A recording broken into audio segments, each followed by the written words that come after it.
Hey everyone, welcome back to the channel.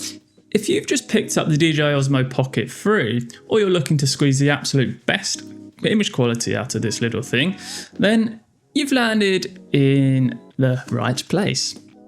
So, after a request came in from my last video on the Action 5 Pro for the best settings, it only seemed right to do another follow-up video with the Pocket 3 this time, and which settings I use to get the absolute best looking image out of this little camera.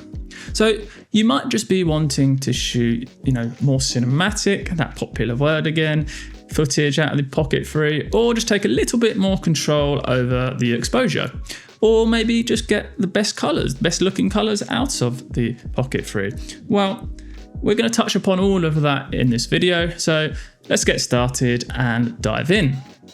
Okay, first up then, and probably most important, is frame rate and resolution. For the sharpest possible image of the Pocket 3, you always want to make sure you're shooting in 4K whenever possible. The Pocket 3 can actually capture up to 4K at 100 or 120 FPS, depending on where you are in the world, which is ideal for those nice slow motion shots. But for everyday filming, I would recommend 4K at 25 or 24 FPS. And then if you want to provide even more smoother motion, then go for 50 or 60 FPS, making it perfect for those action shots. If you're limited on storage or battery though, I'd drop down maybe to the 2.7K option at 1080, but honestly, the Pocket 3 looks best at 4K. So make sure you put it in 4K before anything else. Okay, maybe I lied about the previous setting being the most important, because this one we're about to talk about now is extremely important, and that's D-Log-M. It's a very flat color profile designed to give you the maximum dynamic range out of the camera. So meaning that you can capture more details in the highlights like skies and bright windows, and also more detail in the shadows, like say if you're shooting under trees outside or in low lit rooms. And yes, it does look very dull and very ugly straight out of the camera, but that's exactly the point. It's supposed to be like that. It's got more dynamic range in the file, and it is supposed to be color graded and, or at the very least, color corrected in post-production. So I hear you asking, is D-Log-M worth it? Well, for that extra dynamic range, I would say it is certainly worth it. Helps you to prevent blown out highlights and crashed shadows. And again, as we've touched upon, better color grading control in post-production, and especially when you're mixing footage from other cameras as well, like Canon, Nikon or Sony. And I like how it gives much more richer skin tones thanks to that much better tonal roll-off as well. So using D-Log-M, I would recommend using D-Log-M in a sort of high contrast scenes, so where there's bright daylight or golden hour, or where there's harsh shadows as well. It's also very good for professional workflows and content creation where you want that extra control over the final image. And if you're shooting weddings and wanting that nice cinematic B-roll or cinematic vlogs, just make sure you're using D-Log-M. And I found that works generally very well in most scenarios. This helps protect the shadows from noise, providing that more flexibility in post-production, as we've already touched upon. And you want to also avoid underexposing D-Log-M actually. So, this helps bring the shadows up later, and not introducing sort of that horrible noise or color noise when you do sort of boost the shadows up a bit later on in post-production. Is it easy to color grade or color correct, I hear you ask? Well, I'm not going to go over it too much today, because that can be for another video if you'd like that. Let me know down below. But here is a quick way that I've color graded my footage in DaVinci Resolve. So once you're in your editor, let's just say I'm using DaVinci Resolve for this example, you want to make sure you apply a D-Log-M LUT, a D-Log-M to Rec. 709 LUT, should I say. This converts your flat footage to, a standard color space. And DJI offers a free LUT, or you can use third-party LUTs. I use ones from Phantom LUTs. I really like the colors they provide when I use their LUTs. And, again, you want to adjust the contrast, bringing back the punch and the depth, and also the saturation. Boost it carefully to retain that natural feel. And if you need to correct the balance or the white balance, go ahead and correct that as well. You can see that I'm doing that here.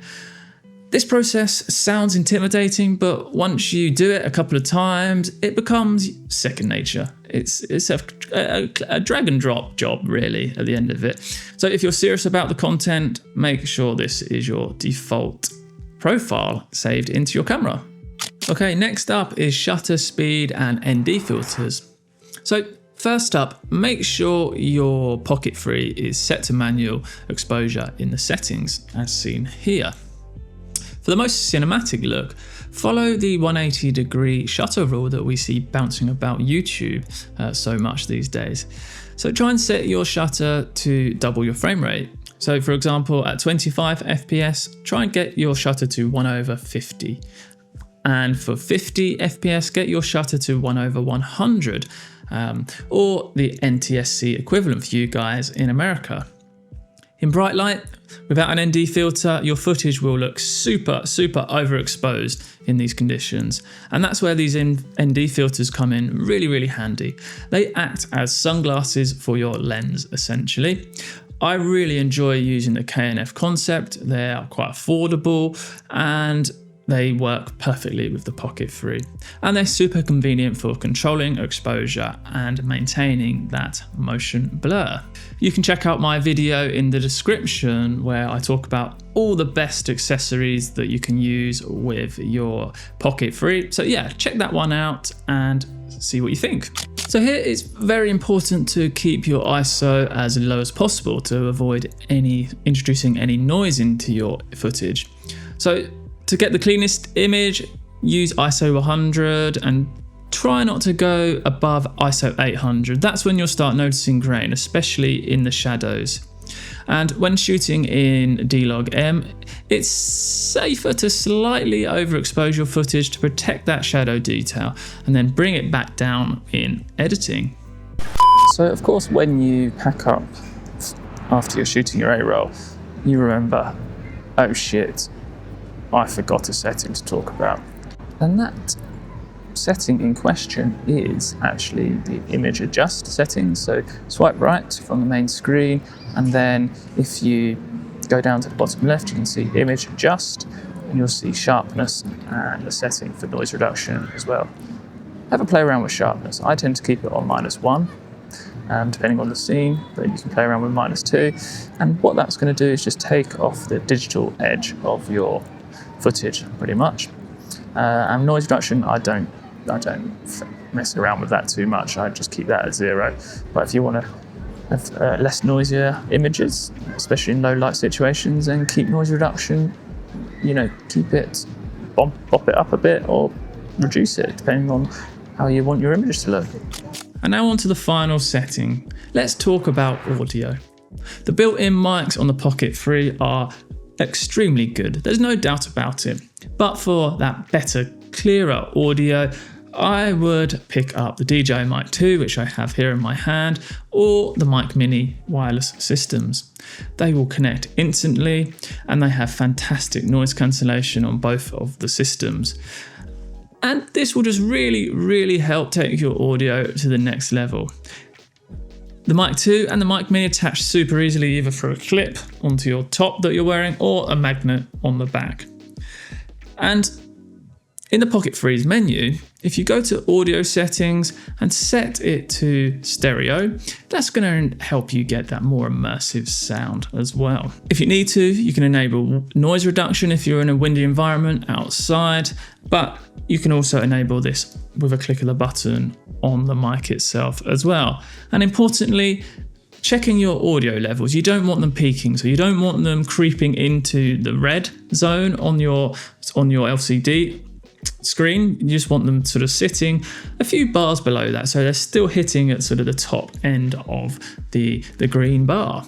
And that is one way, or a few ways should I say, to really help get better audio out of the Pocket 3. And that's it for the best settings I use with the DJI OSMO Pocket 3 to get beautiful looking footage with this guy. If you found this helpful, hit that like button, subscribe for more camera tips, especially tips around DJI products, and let me know in the comments what kind of videos are you creating with your Pocket 3s, or if you're looking to get a Pocket 3, what are you going to create? I'd love to know. And if you're wanting to learn more about the best settings for the Action 5 Pro, then I have a video here, right here, that you might find useful. So take a look, have a quick watch, and let me know what you think. Cheers guys, and I'll see you in the next one.